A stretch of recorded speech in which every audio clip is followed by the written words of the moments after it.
Assalamualaikum warahmatullahi wabarakatuh. Alhamdulillahilladzi syahru ramadana syahru mubarak kataballahu alaikumusiyam. Asyhadu an la ilaha illallah wa asyhadu anna Muhammadan abduhu wa rasuluhu la nabiyya ba'dah. Para pendengar RRI yang kami sangat hormati, alhamdulillah kita panjatkan puji syukur kepada Allah Subhanahu wa taala.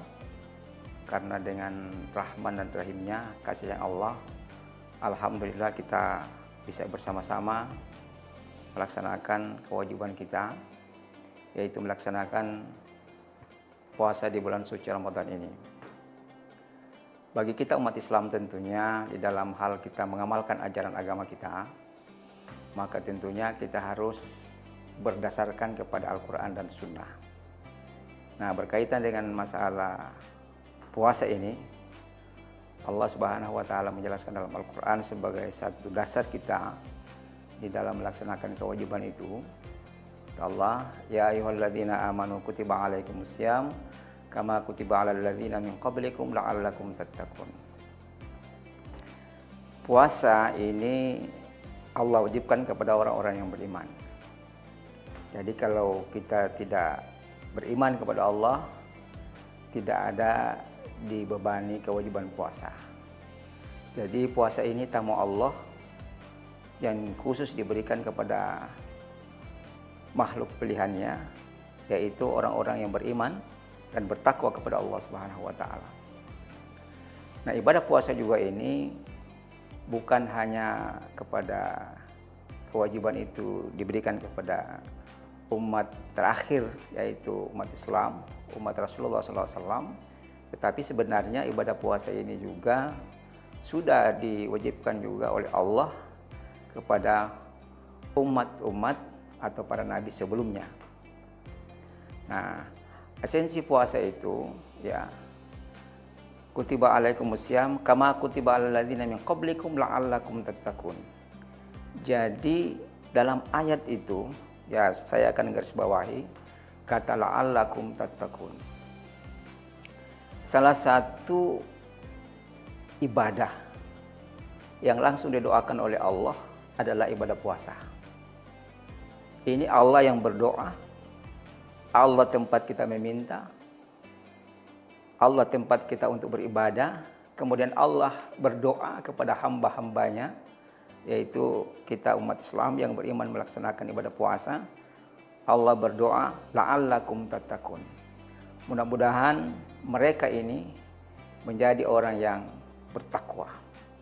Ini doa Allah. Nah, oleh karenanya ketika kita bicara bulan Ramadan, ini keberkahan di dalamnya itu sangat besar. Karena di bulan suci Ramadan ini bukan hanya Allah wajibkan kita berpuasa sebagai umat Islam, tetapi di dalam bulan suci Ramadan ini juga Allah turunkan Al-Quran. Nah, itulah keberkahan yang sangat besar di bulan suci Ramadan. Segala sesuatu yang menurut ukuran kita sebagai mukjizat Allah kepada Rasulullah itu jatuh pada bulan suci Ramadan. Nah, oleh karena itu, marilah kita memanfaatkan keberkahan di dalam suci Ramadan.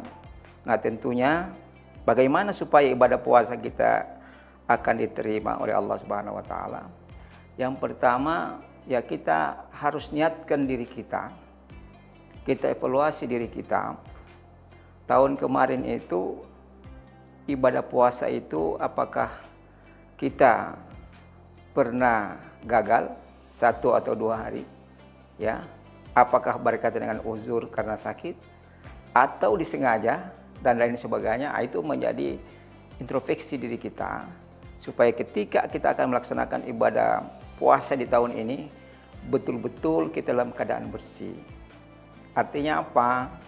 Semua ibadah puasa yang kita tinggalkan 2-3 hari itu kita harus ganti dulu sebelum di bulan Sya'ban ini, supaya betul-betul kita masuk di bulan suci Ramadan kita berada dalam keadaan prima. Yang kedua, di bulan akhir Ramadan ini untuk menjelang Ramadan, akhir bulan Sya'ban menjelang Ramadan, ya kita melakukan apa? Melakukan silaturahmi halal bihalal ya kepada sesama kita manusia, terutama kepada keluarga, istri kita, anak kita, tetangga kita, dan handai tulan kita, untuk kita silaturahmi dalam rangka untuk membersihkan ketika kita ada kesalahan, ya. Nah, kita bersihkan, kita saling memaafkan, ya. Sebenarnya yang paling tepat itu ketika kita akan melakukan halal bihalal itu sebenarnya di bulan Sya'ban menuju bulan suci Ramadan. Itu yang paling makbul. Karena apa? Kita berada dalam keadaan bulan yang amat suci, yang amat mulia. Nah, kita sebagai hamba Allah yang akan melaksanakan ibadah puasa itu harus dalam posisi suci. Supaya ketika posisi suci dan suci, bulan kita diri kita suci, kemudian bulan itu suci juga, kita connect. Nah, itulah salah satu persyaratan kita untuk mendapatkan yang namanya la'allakum tattaqun. Nah, tentunya ya kita harapkan kepada kita semua ya dalam rangka pelaksanaan kegiatan ibadah puasa ini dengan kita memaksimalkan. Ya, karena memang puasa ini dalam bahasa agama itu sahama yasumus sauman, artinya kita menahan. Menahan di sini bukan hanya menahan dari makan dan minum, ya. Jadi kita bersaum itu, menahan itu model di saat fajar sampai pelaksanaan sholat maghrib. Nah, itu kita menahan. Menahan di sini bukan hanya menahan makan, menahan minum, tetapi kita mampu mengendalikan nafsu kita, menahan hawa nafsu kita. Nah, jadi gini, kita manusia ini kan diciptakan ada dua potensi yang sangat besar yang telah diberikan Allah kepada kita. Kenapa kita ini manusia sebagai makhluk yang terhormat di hadapan Allah? Karena ada dua potensi yang diberikan oleh Allah kepada kita. Dan itu tidak diberikan Allah kepada makhluk yang lain. Nah, coba kita lihat dalam Al-Quran. Laqad khalaqnal insana fi ahsani taqwim. Sesungguhnya Allah telah menciptakan kita, takwim adalah yang sempurna. Allah ciptakan, apa kesempurnaan Allah ciptakan kita itu? Jadi ini ada dua potensi yang sangat berharga bagi kita. Kenapa manusia itu dianggap makhluk yang terhormat? Karena ada potensi, Allah berikan potensi akal yang pertama. Dan yang kedua, Allah memberikan potensi nafsu. Nah, semua area perjalanan hidup kita ini ya berada pada dua potensi itu. Mana yang akan kita tonjolkan? Apakah potensi akal atau potensi nafsu? Nah, kalau kita hanya menggunakan potensi akal kita, ya, artinya alat kontrol kita dalam hal melakukan perbuatan, baik perkataan, perbuatan dan sebagainya itu akal kita. Ketika kita akan melakukan sesuatu, kita cerna dengan akal dan pikiran kita dulu. Apakah perbuatan ini baik atau tidak baik? Apa perbuatan ini bermanfaat atau tidak bermanfaat? Maka itulah permainan akal kita. Allah mendorong kita dalam Al-Quran itu supaya kita gunakan akal kita. Tatafakkarun.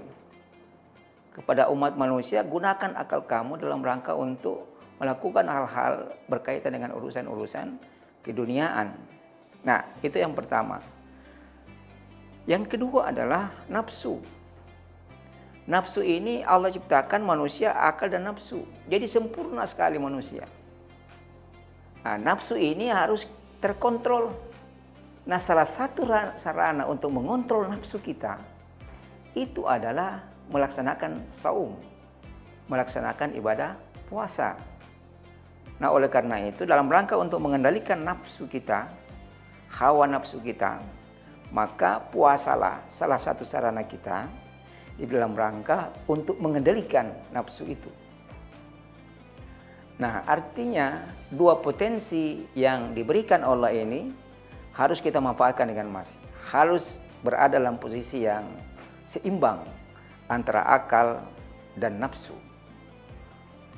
Kita tidak boleh banyak terlalu menonjolkan nafsu kita. Karena nafsu itu berorientasi kepada yang negatif. Kalau pikirannya, akal kita tidak gunakan.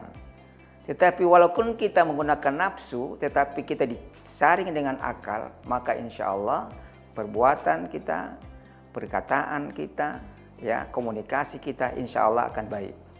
Nah, inilah dua potensi ini yang perlu kita syukuri sebagai umat manusia. Dan dua potensi ini bukan hanya diberikan kepada umat Muhammad, tetapi seluruh umat manusia itu Allah berikan dua potensi ini.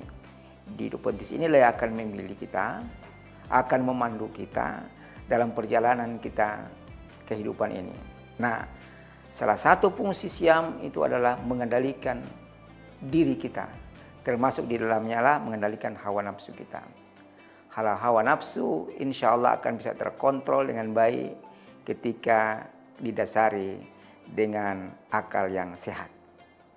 Nah, oleh karena itu di momen Ramadan ini marilah kita manfaatkan maksimal. Pertama, kita dengan datangnya Ramadan ini kita harus merasa bahagia, kita merasa gembira karena kata Rasulullah, barang siapa yang menyebut Ramadan dengan senang hati, dengan merasa gembira, maka Allah akan haramkan jasadnya untuk menyentuh api neraka. Nah, ini beberapa keberkahan yang harus kita lakukan di dalam melaksanakan ibadah puasa. Banyak hal yang perlu kita lakukan dalam ibadah puasa. Nah, tentunya kita harus pertama dalam Islam ini melaksanakan ibadah apa saja, termasuk ibadah puasa, kita harus dengan ilmu pengetahuan. Ya, dan insya Allah dengan ilmu pengetahuan yang ada pada kita berkaitan dengan puasa itu akan menjadikan keberkahan dan Allah akan menerima ibadah puasa sesuai dengan tuntunan Allah, la'allakum tattaqun. Sekian, wabillahi taufiq wal hidayah. Assalamualaikum warahmatullahi wabarakatuh.